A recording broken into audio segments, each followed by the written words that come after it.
सारी बहनें हमारे लिए एकता की शक्ति का जीवंत उदाहरण अगर कहीं है तो यह हमारी आजीविका मिशन से जुड़ी हुई सभी बहनों की महिला सशक्तिकरण की बड़ी ताकत है। आप सबको मैं बधाई देना चाहता हूं, अभिनंदन करना चाहता हूं। ऐसा कहते हैं कि बंद मुट्ठी लाख की, और इसके बारे में दूसरा शब्द और है, मैं उसको नहीं बोलना चाहता, लेकिन ये बंद मुट्ठी एकता के बलबूते पर अर्थव्यवस्था में कितनी बड़ी ताकत बन रही है, जिसको देखना वो अपने देश में और अपने प्रदेश में माननीय मोदी जी के नेतृत्व में देखे। जोरदार अभिनंदन माननीय नरेंद्र मोदी जी के लिए भी करें और अपने आप के लिए भी।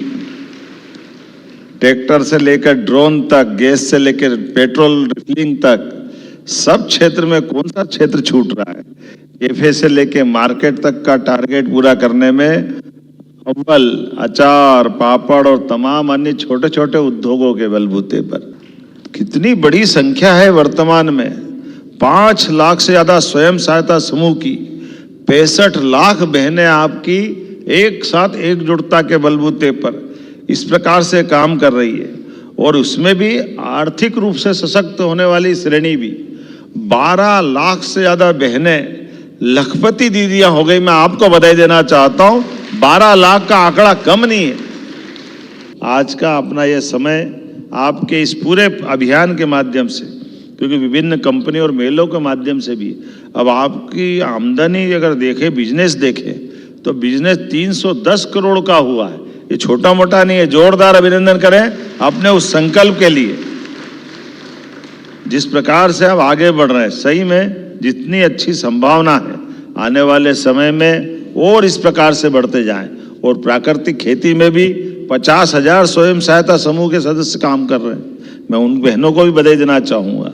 इसी के साथ साथ आजीविका मिशन की संचालित 85 समुदाय प्रबंधित प्रशिक्षण केंद्रों की जानकारी ऑनलाइन बुकिंग के माध्यम से उपलब्ध है, और हमने भी, हमारी सरकार ने भी इन सारे कामों को बढ़ाने के लिए, मुझे गर्व है, महिला बाल विकास के बजट में 26% की बढ़ोतरी की है। 26% की आपके माध्यम से। सबसे ज्यादा प्रगति कहीं हुई है तो अपने ग्रामीण पंचायत विभाग की हुई। पूरे बजट का सबसे बड़ा हिस्सा 34% रूरल डेवलपमेंट पे खर्चा करने वाले आपके माध्यम से इन सारी प्रकार की गतिविधियों की, जी राम जी की योजनाओं को लागू कराने से लेकर सब क्षेत्रों में आगे बढ़ने के लिए मैं वास्तव में अपनी सरकार से बधाई देना चाहूँगा। और आने वाले समय में होली की भी आप सबको बहुत बधाई।